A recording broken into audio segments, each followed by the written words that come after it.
Morning. Okay. So the bottom line of Ayin Aleph on the base. And the Mishnah was talking about, we just had the Mishnah of different things that the husband makes life intolerable for his wife, husband makes for his wife, and therefore that's grounds for divorce. Talked about if he prohibited her to go to her father's house. And it talks about what the limit is, and then about not going to house of mourning or a celebration, a banquet hall. So that's what the Gemara is holding, and it says on the bottom line, so it talks about going with her friends, either to visit in the house of mourning or the house of feast. The Gemara understands that a person wants to go to celebrations and it makes her happy. Rashi says, if not, he can know that he's closing the door. Rashi says he's closing the door of happiness before her. What's the problem if she won't go to visit the morning? So she won't. The Gemara seems that that's not necessarily a need for her. The Gemara is asking, that's not a need for her. You might say that that's also a need to give to her friends, but the Gemara doesn't seem to recognize that. The Gemara answers because she is going to lose out. Tana, we don't have a price of that when she's going to die, then nobody's going to reciprocate. If she takes care of other people when they are in mourning, so then people will reciprocate her. But if not, then so she's going to lose out. Different gears. So some say that the gears was not with a dalit sofna to eulogize her, but sofna. They say on the side that it means chashivos. This was in Yavamis where does it say? This was in Moed Katan. Says it means the lashon of chashivos. Rashi over here says bury her. Question what the word means. But the point is that she won't get back what when she needs it. So. What is not a mitzvah? It seems that it is a mitzvah. It is a mitzvah to Masameh Chasna V'Kala, and also, but they're asking a question that why? How can he stop her from doing a mitzvah? Why doesn't the Gemara say? Right, the Gemara says that the reasons for divorce is only if it affects her personally, and you're asking why is that? Even if just the fact that he's stopping her from a mitzvah, how does it take effect? Even maybe how does it take effect? He could do it in a way that it takes effect. We have cases that a person can get around that it takes effect. But is that not grounds for divorce that he stops me from doing mitzvahs? I didn't think of that. I don't know. The Gemara brings a brisa to the point we just said that when a person does for others, he gets back. Tanya or Meir Omer might have said Tov. It's a pasuk. We'll highlight the pasuk just to see where the pasuk ends. Tov l'lechas al beis sevel l'lechas al beis mishnah. Ba'asher hu sob kol adam b'achal yitein libo. So the simple pshat means it's better to go to the house of mourning than to the house of feasting. A banquet, because that is the end of man, of all men, and the living will take to heart. So the Pasuk means the living will take to heart that they should take to heart what life's all about, that it comes to an end. They shouldn't think that it's limitless. They should utilize life for what it's for. But the Gemara says a drash, so I'm going to say a pshat that I didn't see, but I think it's the Pasuk pshat, that it's a drash. Means we have to separate drash and pshat. Pshat means the living will take to heart. And the Drash is saying, a person will give, the living will give to themselves. As if to say, that a person gives to himself. Not that that's what he's supposed to take to heart in the house of mourning. He should think about that. The Safe Yispedune, the Kava Yikberune, the Yado Yadlune, the Lavo Yalabune, the Tal Yatanune. Whatever he does for others is going to become back onto him himself. The person who's going to eulogize others, people eulogize him. The person who buries others, they'll bury him. I mean, in a good way. They'll take care of him. When he needs it, they'll take care of him also. When Rashi says the other means when he cries over other people, they'll cry over him. And if he's malaveh, if he escorts the dead, they'll escort him. And if he carries, they'll carry him, carries the bed. It means when a person does for others, they'll get it back for himself also. The difficulty everybody has in this Gemara is that what he's supposed to think in the house of mourning? When you go to the house of mourning, you're supposed to think that it's good that I'm helping him, that he should help me when I need it. That's not such a noble thought. They say that's the mitzvah of doing something that is nice because he can't pay you back. And now it's saying that he's going to get paid back. Not that he's going to do it, but people will do it. Right? But that's the big mitzvah. Right. Also, That the Mason himself. Yeah, right. No, we are dead. How much do you care? I mean, say maybe people care. People do care. People care that they should be taken care of after they die. Right? If a person doesn't want to die and just lying on the floor, he wants people to take care of him. Okay. So here it says that in this verse that people help others, they will be helped also. But I just want to point out that I don't think the Gemara means that's what he's supposed to be thinking of in the house of mourning. It means separate the pshat and the drash. The pshat is the living will take to heart. Why do they take to heart? That life is limited and that they utilize it. That's what happens at the end. I'll leave that pshat alone. That pshat is good. But now the Drash says that a person, it's good to go to the house of mourning. The living give to themselves. I'm saying a pshat that I didn't see, but I think it's a nice pshat. The living give to themselves. Alibo doesn't mean to take to heart. It means takes to himself.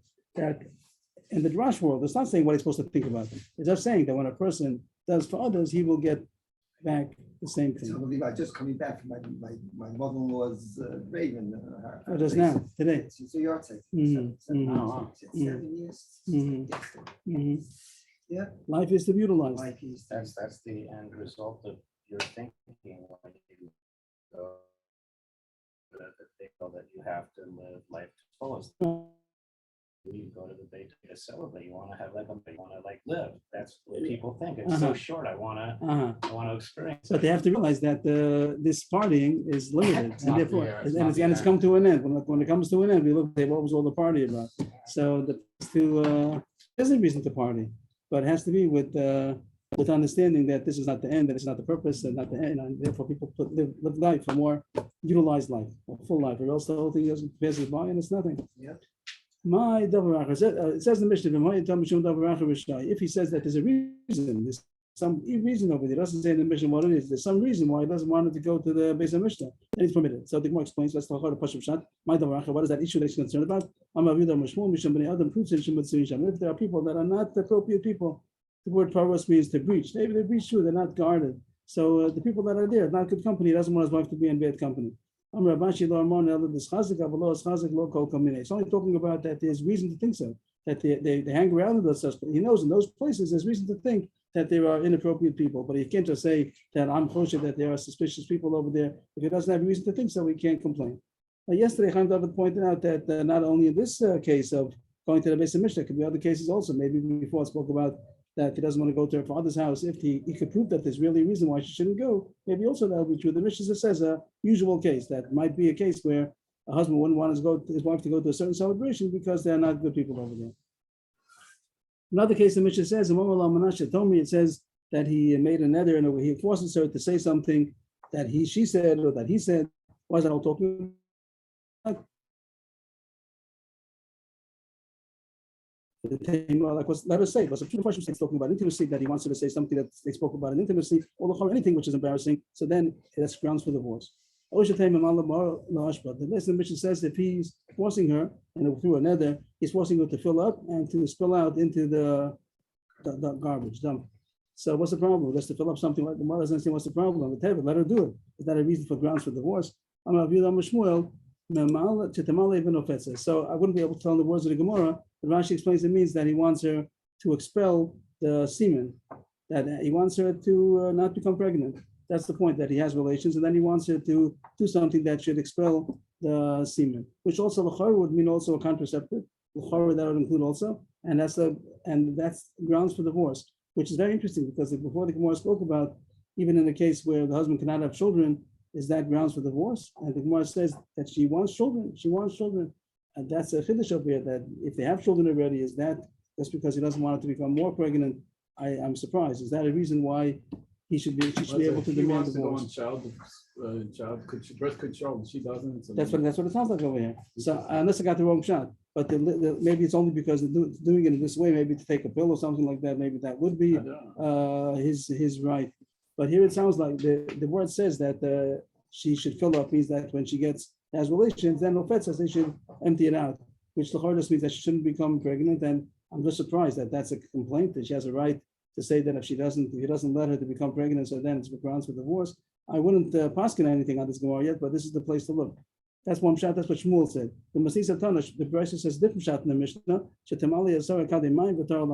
That she should fill up 10 buckets of water and spill it out. So the Gemara says, what's the problem? Of course, it's not, it's a useless thing to do, but is that a reason for divorce? The Gemara understands that if he makes her to not become pregnant, he forces her not to become pregnant, so then that's grounds for divorce. But let her do it. So is that a reason to get a divorce? Because she could demand divorce because he tells her, he's forcing her through the nether to fill up buckets of water and to empty it out. Yes, it is, because she looks like she's crazy. People look at her like, what's she doing? So that's a reason to say I can't tolerate this. Nu Gemara also similar to the Mishnah. Rav Kana, mother sister Shalot Tishal, below Tasha, not for Kavar Berechaim Betano. If he forces his wife through a nether not to borrow household things, and not for Kavar Berechaim, these are things that people use: a sifter, a sieve, a mill, a oven, anything people would borrow. So if he made her that she cannot borrow nor lend, Yosef Yitin Ksuba. That's the reason also that she can demand a divorce and she gets Ksuba. Because he's making her a bad name. Means that it could be that the point about not borrowing, because maybe that's because it's holding her back from getting those things. I'm not sure what's the problem of Lotishal. They're more explaining why she Tasha. The fact that she doesn't lend, so she gets a bad name. She doesn't lend anything. And the point about Lotishal, the more doesn't explain. The fact that she can't borrow things, that also is closing her in, making her unsociable. I'm not sure. Maybe if you don't lend, but you borrow, it looks bad. She's not gonna borrow. Oh, she's not gonna borrow. She's gonna lend. Yeah, Right. that she can't lend. The more says the reason about not lending is because she gets a bad name. Right. That everyone she says, no, I don't lend. That's a bad name for her. Even if she says this, my husband told me. But they get a bad name. But what's the problem of not borrowing? If he makes her not to borrow, that's simple. She shouldn't borrow from other people. Right. So that's enough reason to ask for a divorce. Because, Rebbe? Yes, please. If she borrows, I would think that maybe it's because it shows friendship with other people when you borrow. Even when you borrow, not when you lend. Even When you borrow, it shows friendship, that you trust them and that you want to have a relationship with them. Mike, what do you say? if you want to borrow something, if you're a person that borrows, you have to be a person that lends. It's very So you're saying selfish to do one side. So you have to. So you're saying a different reason than the Gemara. The Gemara says the thing of not lending is because she gets a bad name. You're saying another point. If you're not gonna lend, then she's not gonna be able to borrow. Meaning, if you don't lend, you Then get a people- bad name. I agree with the Gemara. And that's good enough. That's good. But why shouldn't you borrow? What's wrong with not borrowing? What's wrong with not borrowing? If you force The her not to husband borrow, telling her not to. you may not borrow. She may. So what's the not. problem if she Yeah, not borrow? no, you're right. That's So okay. the Yaakov is Sorry. suggesting because that's also takes away from her social circle if she doesn't borrow. She only lends, but she doesn't borrow. Okay. Interesting. So it's funny Interesting. 'cause, What is that? Shali- But she wants to be able to borrow also. They Okay. say about it also sometimes that if you only lend and people not, and you don't borrow, They're not then comfortable. They're not comfortable to borrow from. I know of a tzaddik that he'll once in a while borrow from his neighbor. In order that it should feel comfortable. Okay, interesting that the Gemara doesn't seem to explain it. It just talks about, I think, or maybe that the Shemra is going and everything. The Shemra goes also that she doesn't borrow. Maybe that's also the Shemra that she doesn't borrow. She doesn't trust people like Yaakov was saying. She gets a bad name that she doesn't borrow from people. Interesting. Okay, I didn't think of that. Tani Nami Yochi, who's that? Who said this so far? Rav Kana. Now we found the Brisa that says the same thing. Come out word for word. Tani Nami Yochi, Amadir sister Shelo Tishal, Shelo Tashal, not before Rechaim, Vitano, Yosef Yitin Ksuba, Nation, Messiah, Shem, Rabbi Shkeno said word for word. Now it just goes a little further, more than Rav Kana said. V'chein, he, Shenadra, Shelo Tishal, Shelo Tashal, the same thing, but before the husband was forcing her. And now it says if she's the one who made the nether, also the husband has a complaint against her. If he made the nether to stop her, so she has a complaint, then she has a right to get out and get divorced. If she makes the nether stopping herself, not that she has to the husband, she stops herself. The husband also could say that you're making a bad name for me, for us. That she makes a nether that she's not going to borrow or lend, all these things. Or she's not going to weave nice clothing for his children. She's not going to dress the children respectable according to what they should deserve, what he would want. Then she loses ksuba. It's grounds for divorce on his part. Because she's making him a bad name. So both if he makes her a bad name, that's grounds for divorce on her part. And if she's limiting herself in a way that it makes a bad name for him, also the kids go around dressed sloppy, whatever it is. That's also a reason why he could say that you're causing me a bad name. New Mishnah. The Mishnah was speaking about cases where he was doing bad to her and she has grounds for divorce. Now it's going to talk about things that she's doing wrong, that he has grounds for divorce. And that means also Shelo B'Ksuba means by the wife, she doesn't want, she's not the one who gives the get. That's the husband's decision. But the point we say is, does she get ksuba or not? When the husband has a right, there's no right to no reason to no grounds for divorce. So then he has to give a ksuba if he wants to divorce her. He could divorce her, but he has to give a ksuba. But if she's doing something wrong, so then that's reason that he could give her get without giving her a ksuba. So here it's called Haveris al das Moshe v'Yehudis. If she's transgressing the law of Moshe and the law of Yehudis. Who's Yehudis? Jewish woman. Yehudiot, the Jewish woman. So one is das Moshe, it means like Torah's Moshe. The word das means law. Like that's really Aramaic. Chok. The word chok means a das.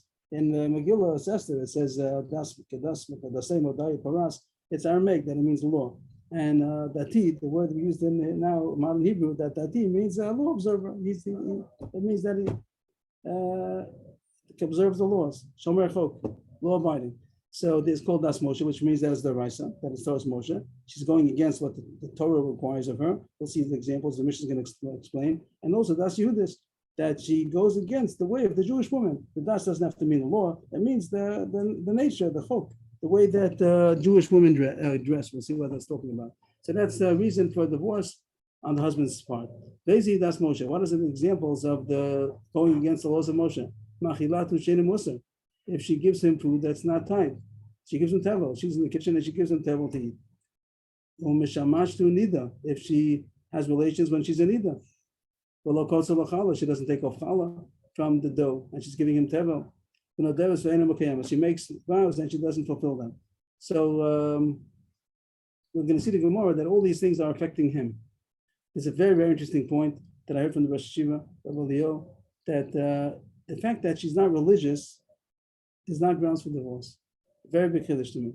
That the fact that she's not religious is not, I can't say I can't live with her because she's not religious. She's Machal Shabbos. That's not a grounds for divorce. I'm very, very surprised. Because all these things the Gemara is going to talk about, that's only because it affects him. We'll get there, and that's what he wanted to bring out. That's what he wanted. But first, this Mishnah of Das Moshe was because she's feeding him. If she eats tevel. She gives him kosher with badats, with everything, and she eats tevel, not a grounds for divorce. Only if she feeds him tevel. And she's the nida because he's having relations when she's in nida, and she's not giving, she's giving for what he has to eat is the challah, and the neder, the Gemara is going to talk about how it affects him. If she makes neder that doesn't fulfill it, it is going to affect him somehow. Very interesting point. I would think that he can't live with somebody that's not shomer Torah mitzvahs, but it doesn't seem so. But he doesn't suffer embarrassment from these things, or she does this quietly, maybe? I don't know. They say that's because that's like the Gemara says before, that it's a bad name. Maybe the bad name over there is only because like this house doesn't lend, they don't borrow it, they don't distinguish who's doing it. But if they see that he's shomer mitzvahs and she's not, maybe that's not embarrassing. But the question is there. I'm saying this in the name of the Rosh Hashiva. That's what it seems to say. Maybe somebody will disprove it, but that's what it seems to say in the Gemara. We'll see as we go along. This one of those things of examples that on a Torah law she's okay, but the custom of the Jewish woman is not like that, and that's why also she's obligated to do it, and he has grounds for divorce if she doesn't. He gives a few examples. Yosef Rosh Perua. She goes with uncovered hair, and the Gemara is going to talk about that. It might be the rice that she's supposed to have covered hair, but here it sounds like with the rice she'd be done going without covered hair. That's going to be the Gemara's problem. But it is Das Yehudis that she should cover her hair, and she goes out without cover. So then that's the reason for Teitze Shlo B'Ksuba. Another case is Tava B'Shuk. Tava B'Shuk means that she's spinning thread. She spins in the marketplace. Spinning is what the women did, but she's doing it in the marketplace, and that's a problem. The Gemara is going to say that's not sanua. Spinning thread in public is not modest. The movements that she makes. And with that she speaks with everybody. You might have said that all goes together, that she is goes and sits in the shuk and doing her business over there, and in order to get attention, everybody's talking to her. But the Gemara seems to say that it's two separate things. One is tava b'shuk, that's a problem by itself, and it's not sanua. And the other thing is that she's talking to people. She's too much with people, talking to me, getting attention of means that she's like a prutza. That is the Mishnah so far about Das Moshe with Das Yehudis, and the Mishnah explained what is Das Moshe, what is Das Yehudis. The Mishnah continues more reasons why a husband can divorce his wife. Also, if the wife is cursing his parents in his presence, she curses his parents, her in-laws, his parents in his presence. Also, if she's loud voice, what does that mean? When she talks, the neighbors hear her talking inside her house. She's inside her house and she talks so loud that the neighbors hear. The Gemara is going to talk about. It's going to say it's talking about that they hear private issues, intimacy. That's what the Gemara is going to say. The Gemara goes to each one over here. What's the problem about him, her giving him food which is not kosher?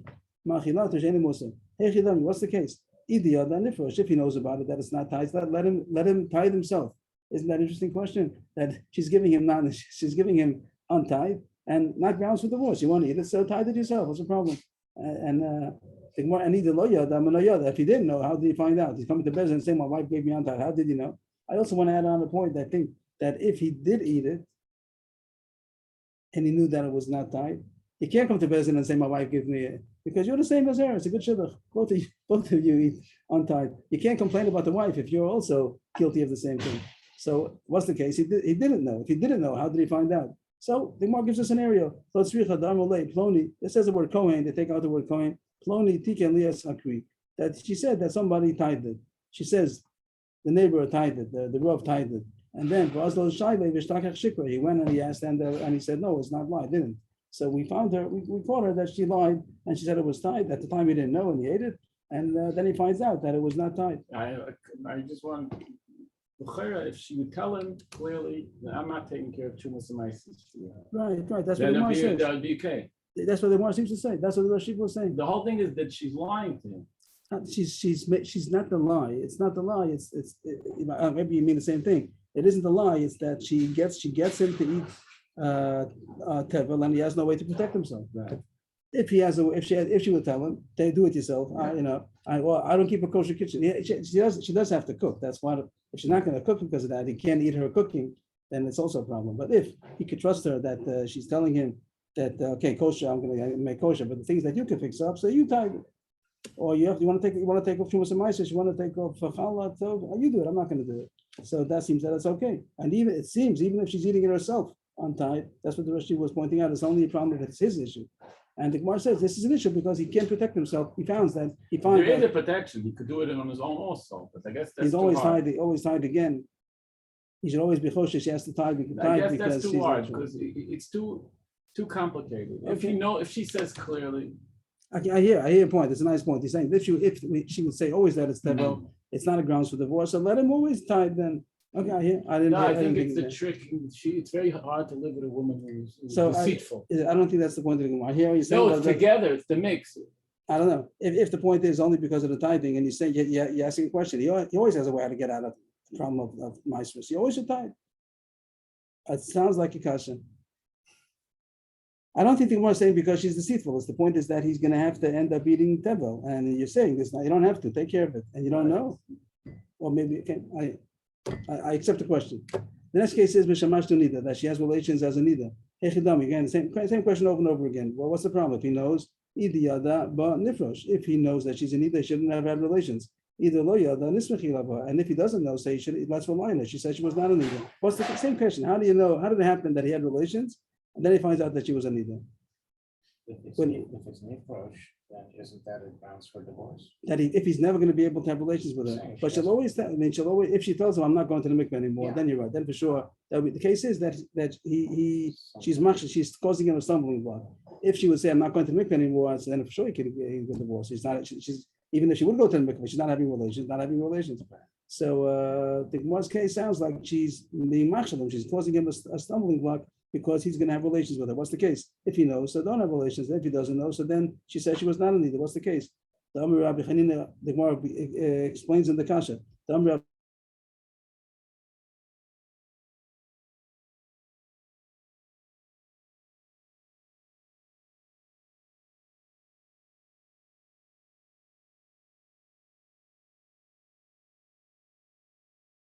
If they have any other proof that she's clean, she says she's clean. The answer is again, we'll have a scenario how we found out that she was lying. That she says that I had a question with the dam and I went to this chacham and he said that the blood is not tameh, it's kosher, it's not red, whatever. And then he went to the chacham and he's lied. She lied. She says that no. I said that was not good. He didn't. She didn't come at all. So in the same case, that is a scenario how we found out afterwards that she was a nida. He was saying there's another way to find out that she was a nida. Because you have Yuda, Dam of Yuda. This doesn't happen too much nowadays. It's culture, but in the old days, women knew each other if they're a nida or not. So if she knows that she's a nida amongst her friends, they used to wear different clothing. Also, they It was noticeable amongst the friends if she was a nida or not. So if that's the way that it's known, it's also reliable to trust the neighbors. It says even over there that if the neighbors say that she was a nida, means as far as we know, she acted as a nida, so then the husband is not allowed to have relations with her, and the husband will be chayv malchus. Here the case is that he didn't find out till afterwards. He had relations, and then the neighbor says she's been a nida the case couple of days, and she didn't say anything. So that means that she was caught, that she fooled him, and they had relations as a nida. The third case was lokotza lachala, that she's not taking off challah from the dough. The same question over and over again. If he knew at the time he shouldn't have eaten it, and if he didn't know, how does he find out? That she says that a certain gabal is the person who makes the dough. He's the one who took off the challah, and then he asked him. He said, "No, it's not true." He went and asked him, found out that it was a lie. All these cases later on, he finds out that she was machshel him. And the last case was that she makes nedarim, and she doesn't fulfill. She makes vows and she doesn't fulfill. And here the kasha is, so what's in his business? Like we said the whole time, it's only a problem if it's affecting him. This doesn't affect him. The answer is that it does, because that's punishable, that he might lose his children because of that. In the sin of vows that are not kept, children die. And that means that it's his children also. So his children are going to die because his wife is making the darim. The one is going to be circum to prove this. You need to end of the pasuk here. The end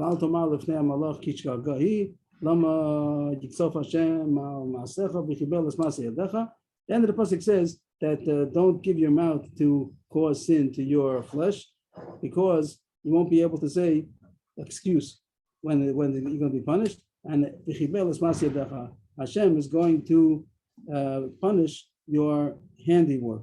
And it doesn't say over there what the handiwork is. What does it mean when it refers to the man's handiwork? His product, his children, his sons and daughters are his product. So it says over there, if a person says makes false neders, and neder doesn't fulfill it, so then his children might die. So because his wife is also a parent of these children, is making the darim and not fulfilling it, it might be that the children will die. He's suffering. Another pasuk to prove the same point. That's the pasuk the Lord is mentioning. The simple pshat is that I'm hitting your children for nothing. Means they're not learning their lesson. I'm hitting them and then nothing's happening. But the Gemara is mentioning lashav al iskei shav. I'm hitting your children because of the shav, because of the thing which was done in vain. If someone made a shua, a neder, it doesn't keep it. That's called there's a shav over there. There's something that's not being done, an emptiness, falsehood. And that's also a reason why Hashem hits the children. So because the husband has a taina that I'm going to lose my children because of your neder, that's also a grounds for divorce. Another point about a woman who's making a dom. If a man knows that his wife makes vows and doesn't fulfill them, he should cause her to make a neder. The Gemara is saying it doesn't make sense. The way it says it superficially doesn't make sense. He should cause her to make more nedarim. What's he doing? How's he going to fix it up? By making her make another neder.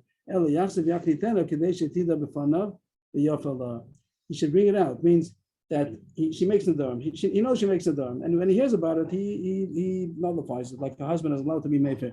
But till he nullifies it, it was effective.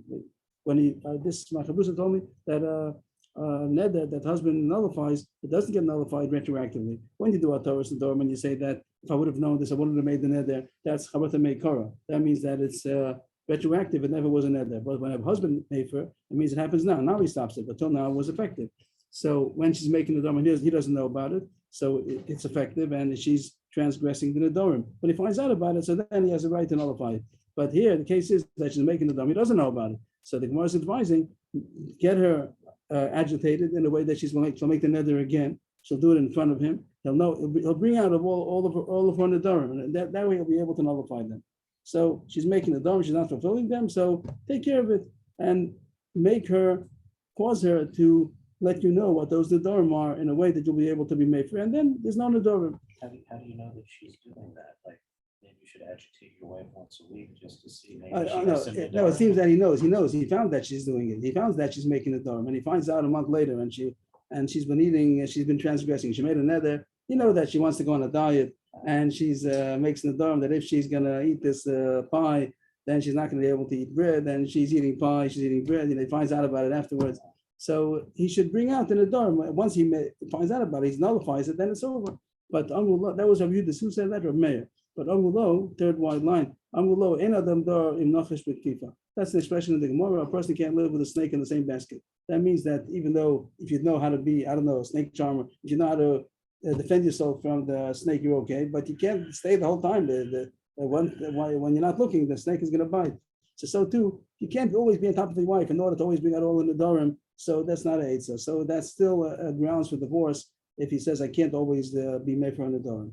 Tanya Yehuda Omer, similar idea. This was about Reb Meir. Tanya Yehuda Omer, Kol Yedei Vishto She'ena Kotza Lo Chala Chala Yasav Yafish Achreha. That sounds a little bit like, this is what, I'm not sure. So maybe what Ram was saying, that if someone knows that his wife doesn't take off challah, so he should take off challah. Even if this is what you said. One more line. And then they can argue and say it's not enough. For the same answer, that even though she says I took off challah, but sometimes she doesn't. So he should continue living with her and take off challah each time. That sounds like Mamash already said. So they said a person can't live with a snake in the same basket. That means sometimes he's going to forget. He comes with I don't know, if a person comes with the outlook, they're not trusted. They'll do it every time. But it could be like, you're still right. It could be that if she says always, I didn't take a challah. She tells him, I didn't take a challah each time. Or he knows, I don't take a challah. But here she's saying she does take a challah. So then it'll happen that he'll eat. That probably that's what the Gemara means. But it'll still be true that if officially she doesn't take a challah, so then he knows he always has to tithe maybe.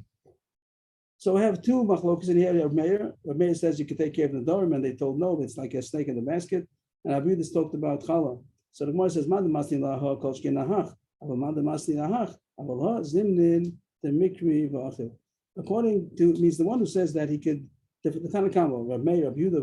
We have over here. The first one is Reb Meir, second is Reb Yehuda. The Gemara seems to say maybe both of them are Reb Yehuda, but the Tanakama, who said that a person could watch out on his own by either taking out all the Nedarim of his wife or by being mafresh challah again. So do they necessarily agree? If you say that husband can take care of himself by the case of the tevel, then surely he can take care of the Nedarim also. But the one who says that he can take care of the Nedarim doesn't necessarily hold he can take care of himself by the challah. Here also is going to agree that he can't live with a snake because it seems that eating is more often than the Nedarim. The Nedarim happens once in a while. So those they'll be able to control. Right. According to Tanakama, even after Rabbanan and say you can't live with a snake, but for Tanakama, what may say that you could. But the Tanakama holds that you could defend yourself from the Nedarim of the wife, but he wouldn't necessarily say that you could defend yourself from the challah that she doesn't take off. Could you, if somebody, would he be able to how do you say, mafir a neder, without knowing for sure if his wife made a neder? Like every day, he would just say, any neders you made today, I'm nullifying.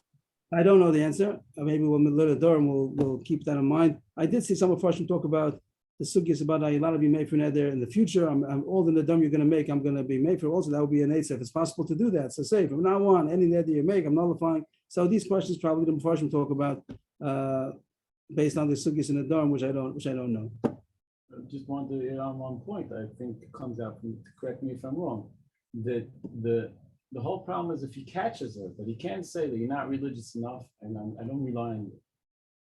True. In any of these cases. Right. You can't, surely not grounds for divorce. He won't be able to. No, but even if we see she's less religious, I don't know, she goes to movies, whatever it is. Yeah, that doesn't mean she doesn't take off. No, so he can't say that I don't trust a woman who goes to movies. Right. He can make up his own Judaism. He has to go. Like, no, even though it's clear, like she's. Unless it's going to be there's the sugyas about chassid davrecha. No, you see, she's more light. Okay, light doesn't mean that it depends. What does light mean? She has friends that are light. Yeah. So you can't say that because you have light friends and. Yeah. But there are sugyas to talk about when a person is suspected for a certain avera. Does that make him suspected for different avera? That's a sugya. It has to be a right. It has to be a sugya. Right. Yeah, you can't just say that I don't trust. Right. The Bezdin has to say based on the facts she's suspect, but not that he has his own suspicions. That's not a reason to say without a ksuba. He can divorce her with a ksuba. But the Gemara continues one line up. Vezi das Yehudis. Oh, that was das Moshe. Now it goes to das Yehudis, which means that in the Torah law she's okay. But that's not the custom of the Jewish women. The first one is she goes out with her hair uncovered. This is one of the things about covering the hair. The Rashi, the Gemara says that's where the Rashi is supposed to have her hair covered. Techsiv for Ras Rosh Isha by Yisota, it says that he uncovers her hair. The Kohen, in the process of drinking the Mayim Amorim, over there it says that he uncovers her hair in the Beis Hamikdash, and that seems that it was given that the hair was covered. The fact that the Torah says that part of the process is that he uncovers her hair to make her disgrace, that means that it was covered. Rashi has another pshat, but Rashi likes this pshat. The fact that it says he should uncover her hair, that means that it was covered. So that means that the rise to the law expects that the woman's hair should be covered. The Tanat Rabbi Shmuel, that he says, Rabbi Shmuel said that this pasuk shows that the Jewish women are not supposed to go uncovered. The Gemara answers the Raisa Kalsa Shapir Dami. That's Yudis Afilu Kalsa Namayasi. Rashi seems to say that Kalsa would just mean a basket, means if the hair is technically covered, she puts a basket on her head in a way that it covers the hair. So the Raisa hair is covered. But the Das Yudis is that they put some kind of head cover, not that it's a basket that's covering. What's wrong with, I mean, it looks a little silly, but what's wrong with a basket cover? So it seems that it's too much noticeable that her hair is there. Not that people see the hair. That's not called that it's covered. The person can go outside, with a towel to cover his nakedness. But that's more mablit, his nakedness. He's going outside. That's called that. It's going very conspicuous that he's undressed, even though it's technically covered. I think that's the same idea. The Rambam is a little bit different. I would say a pshat like you're saying, maybe like another example, not like Rashi says, but a different example. A basket. A woman's going to go out with a towel over her head. That because it might fall off. No, it doesn't fall off. The fact that it's a towel means that technically there's no hair, but it means that that's not really covered as a garment with cover. That's example I was trying to say with a towel. The person goes out, I think people out of the shower. Because maybe it might fall off. They have their iron. I think that's the same way. Crazy. The same way that craziness is not sanua. That's not something crazy. It means that they're going in with a towel. They go to the mikvah. They go. No, that's called that it's not covered. It's not properly covered. So, but the Rashi said that's okay. But the Das Yudis, they wouldn't do this. The Jewish women, they wouldn't go like that. Okay, that's ended up. The Gemara Kash would have done. So far, we're okay. Now the second line, the Gemara says Rabbi Yochanan said that any kind of a cover, Rashi calls it a basket, we'll call it a towel, whatever you want. So that's not considered uncovered head. The Gemara says a second. The Gemara says Kasha on that. Havi Bar Rabbi Zer. Zer asked the Kasha, Heicha, where is she? Where is she? Where is this basket that she's okay? That's Yehudisi, but let's finish saying that even though it's not Madaraisa, it's okay, but that's not the custom of the Jewish woman, and she's not okay. She is Parua Rosh. If she goes in a way with this basket on her head, but no real covering, so it's not Das Moshe, but it's Das Yehuda, so she is transgressing. What is the case going to be? That she didn't go into the street. She went into the courtyard. It means does a woman have to go with her head covered in the courtyard? So nowadays we say for sure. But the Gemara says no. If any woman that goes in the courtyard without her head covered is deserving of a get, so you're not going to have any Jewish woman that's going to be with her husband. It means that all the Bas Avraham Avinu, means that as one wants to explain, all the Jewish women, all the daughters of Avraham Avinu, they are going to not be with their husbands. They're going to make them divorce because they're not. Means what does it mean to say that? That's what all the Jewish women do. All the Jewish women, they go in the courtyard with uncovered hairs. Nowadays you don't. But why the minute changed? The minute changed. They became more machmir. They machmir even inside the house. The minadin, a woman's allowed to go uncovered hair in her house, and even if there are guests, why? Because it's not erva mamish. You see that it's not erva mamish. It's something which is in between. It's like a more tznius. So that's tznius. It's only when you go in public mamish, but when they go in privacy, in the house only, and even in the courtyard, it was acceptable that she goes without a head cover. That was acceptable. You go out in the street, then you have to be more tznius. Now in the days, it became the Das Yehudis today became that it should be covered in the chasser also, even in the house maybe. It could be it's based on a Zohar or Kimches that it says in the Gemara, Kimches was very careful that even in her house she should cover her hair. Of course, the hair is supposed to be available to the husband, or else she's wasting her hair. And I just want to point out that I think in a way that the minhag that people are so machmir, even in the chutz, even in the house, it causes a kula, what we call the chumrah dasi de kula. They became more stringent and it causes a leniency because what happens? They cover the hair the whole time and then they have no hair. So now they started with all the beautiful shaitels. They have wigs that are even nicer than their own hair because what's going to be? I'm going to be a woman without hair. So if they would be wearing their hair in the house, even in the chutzner, so then they would feel that they're using the hair. So this chumrah, I think, if you think a shaitel is 100% fine, okay. But if you think that a shaitel looks like hair and it's also a problem, some people hold that's even a bigger problem than the real hair. because they make themselves so beautiful. So that's, it only came because they took away the opportunity to have hair. Of course, women need hair. So, but anyway, the custom is to cover the hair even in the courtyard in the house. But Allah, the Gemara says here, in those times, it says that every Jewish woman is going to get divorced because she doesn't cover her hair in the chutzah. Of course, you're allowed to uncover your hair in the chutzah. I'm Rabbi. You She's can't. allowed to wear, when she's needle, she's allowed to, for her husband to make a bracha in front of uncovered hair. Maybe a bracha not, but Ramesh talks about it. I mean, it's mutter. He said Yeah. Ramesh doesn't. Nowadays, again, it's not. If you're, it depends what your circle is. But if you're in the circle, people don't do it, so then she can. No, why not? Because they'll think she's wearing a shaitan. No, that much. It depends who. It A lot of depends. people won't come. It's not nice enough. Okay. They know that it's a real hair because it's not as beautiful as the shaitan. Uh-huh. Okay, problems nowadays. I once was sitting in the bus next to nobody very, very religious, like not a, he had a keeper, but he wasn't like, and he was mumbling under his breath, I didn't, what do they want from us? What do they want from us? What do they want from us? Like he was sitting by the door and all the shaitels are coming up. He said, what do they think? What do they think? Okay, that's a question about the shaitels nowadays. But anyway, now they have new shaitels, they have worse shaitels now, that it looks mamish like human. It gets more and more human. You see the scalp already, all that. Of course, not a real scalp. What's the difference? They make themselves that they should look like as much as possible. That's not what the Torah meant. It's more expensive than perfume. The shekel now Grounds they cost for divorce. You don't buy 8,000, 10,000, 20,000 shekel. Okay, I don't know. Shem Yazor. Aye. The wife's supposed to know that her beauty is for her husband, and that's the Now you have opposite. to give classes to the women. But it's the opposite also, that the women have to know that the hair is for the husband. Sometimes they give it to everybody else and they don't give it to the husband. That's misusing it. Anyway, the Gemara's kasha is, what did Rabbi Yochanan mean? Rabbi Yochanan said that this kalas is not a problem. What is not manavshach? If it's in the shuk, it is a problem. And if it's in the chutzah, he's saying that it's not the pura rosh, but as if you're not allowed to do it. That means that it's not. You don't have to have a covering at all. That's what the Gemara is asking. It says that this kind of basket, towel, whatever we said, so it's not pura rosh.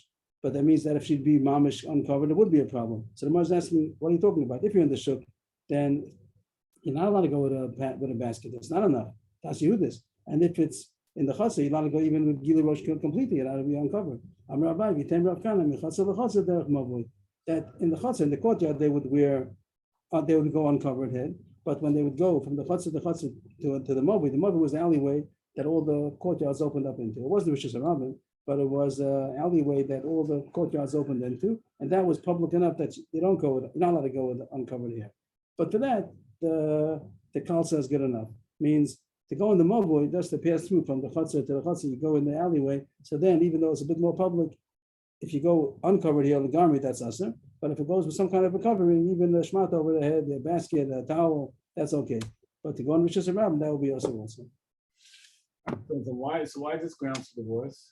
Because very nice, very nice. So before we introduced that the whole problem of these reasons for divorce is only because it's affecting him. And even if she's going to be Mechal Shabbos and she's going to eat untied, all these things, it seems that it's not a problem. He can't have, of course, a problem, but he can't come say, I have to divorce her because I want to divorce her because she's not Shomer Shabbos. It seems in the Mishnah that wouldn't be a problem, only if she's going to cause him a problem. So then the question is, these things that she's not tsanua enough, how does it affect him? So how does it affect him? People will say No, then they'll say about Shomer Shabbos also. that maybe she's doing those things in private. But it seems not. It seems not. But even if she would do it in public, that she doesn't eat kosher, she doesn't that's not a grounds for divorce. So the Rashi wanted to bring out that these things do affect the husband. I mean, if the woman is a prutza, so she can't say it was my business, and I'm gonna. If she's not keeping Shabbos, then it's her business, so to speak. But if she's not being modest, then it's his business because he wants his wife for himself. He doesn't want his wife to be with everybody else. The fact that she's making herself beautiful for other people. That's his problem. It's his problem. He says, I have a problem because you're not being tzanua. That's something they know. It's like she has a boyfriend. Right. So she says, what do you want? I'm a Maya Avera. No.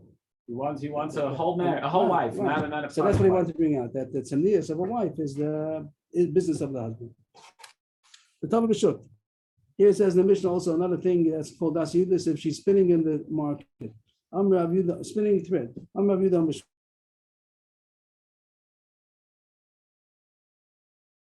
Kesuvos said that that would spin, and people would see it. So that's again the steam goes down.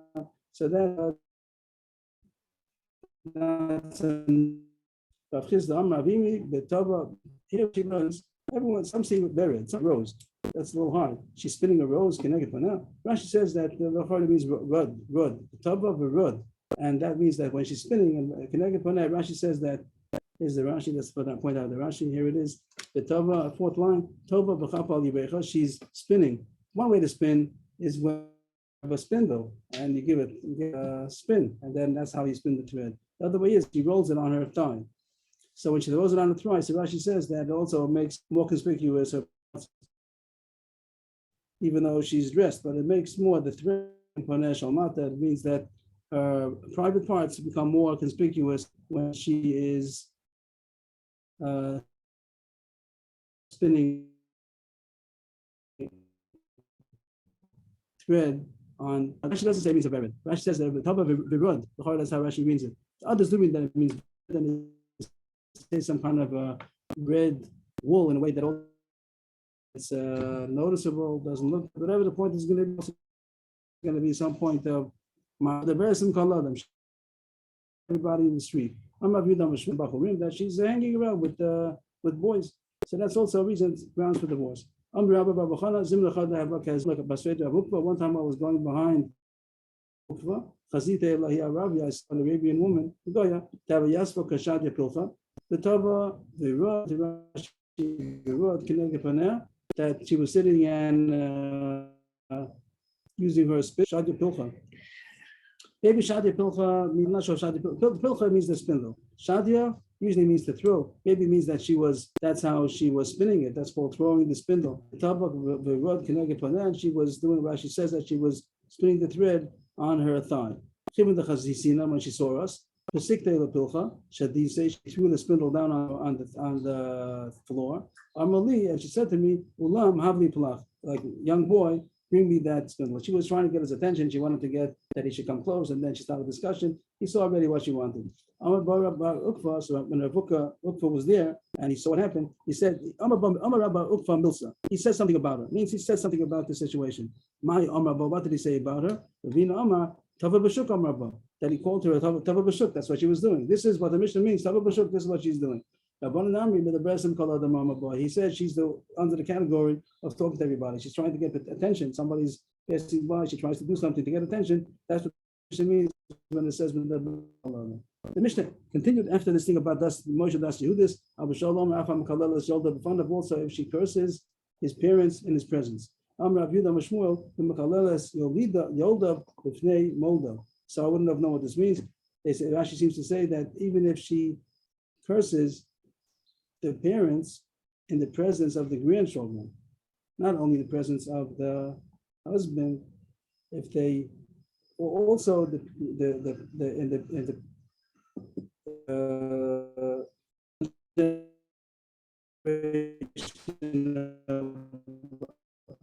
separated. And then explain what it means. The father in front of his grandchildren, not only in front of him, his presence, even his parents in the presence of his parents, not only in his presence, but his parents in the presence of his children, which are the grandchildren. What's Michael? To curse. What does that mean? If was going to say occurs in 2 lines, and then we can maybe learn from there. Gives a simon to remember that grandchildren are sometimes like children. Like it says, Ephraim and Menashe, which are the grandchildren of Yaakov, are like Reuben and Shimon. So too, just like it's such a big pagam that she curses his parents in his presence, also in the presence of his children, which are the grandchildren.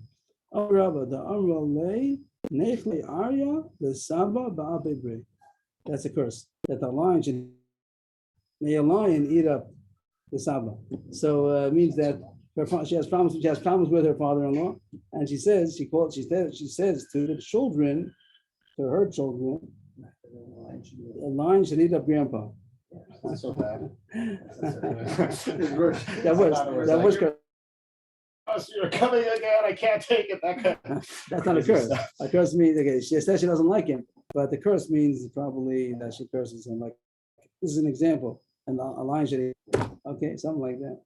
Okay. from all these situations. Also, if she's very loud.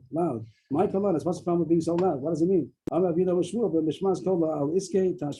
way, you see from what we that it's the next one to me that he's embarrassed. I'll see. I'll say. That's it. Here it says that she makes us heard about intimacy, about Hashmish, and she made a voice heard. Neighbors here.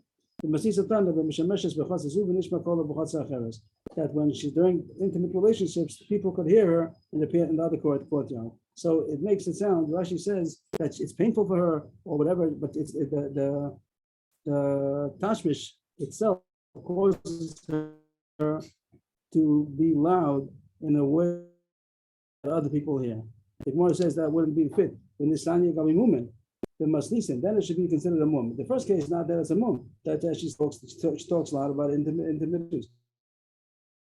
That's not no reason why she should do it. That's not a mum. That's she's, or even if she's not intentional, but she knows how to stop it. But the case where Tashmish herself is difficult, that she reacts in a way that people hear, that's considered a mum, and it should have been in the list of women, not in the case where she's gets thrown out without she has a problem. It goes back to what we said the first shot, that she's loud about intimacy. Now let's say Stam is embarrassed. His wife talks very loud. That's what the Gemara is saying. It doesn't mean that. That's not. His wife screams a lot. Also, Says not that. enough of the It's grounds for the word. It's right. It says over here that the case of a look super is only when it's something about intimacy. That's something that's very private, and then it's grounds for divorce. That's the question, everybody. Well, is this hurting the? Is that hurting the husband? Yes. That's what. How?